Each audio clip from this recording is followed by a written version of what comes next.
قال قائل منهم لا تقتلوا يوسف وألقوه في غيابة الجب يلتقطه بعض السيارة إن كنتم فاعلين. قالوا يا أبانا ما لك لا تأمنا على يوسف وإنا له لناصحون أرسله معنا غدا يرتع ويلعب وإنا له لحافظون. قال إني ليحزنني أن تذهبوا به وأخاف أن يأكله الذئب وأنتم عنه غافلون.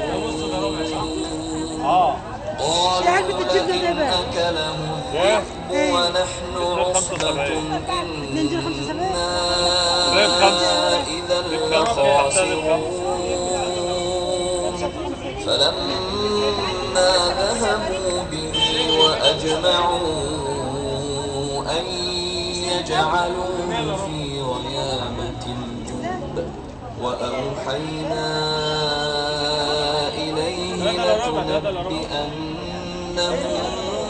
بأمرهم هذا وهم لا يشعرون.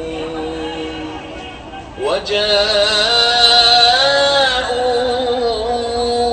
أباهم عشاء يبكون. قالوا يا أبانا إنا ذهبنا نستبق وتركنا يوسف عند متاعنا فأكله الذئب وما أنت بمؤمن لنا ولو كنا صادقين.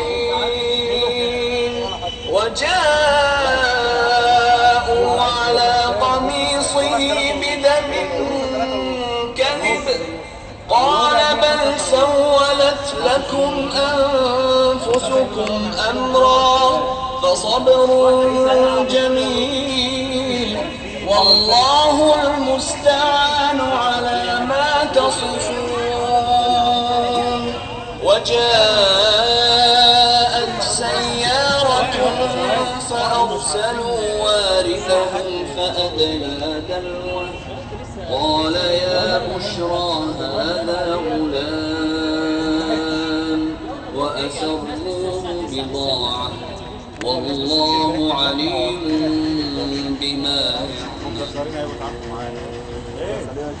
وشروه بثمن بخس دراهم معدودة وكانوا فيه من الزاهدين. وقال الذي اشتراه من مصر لامرأته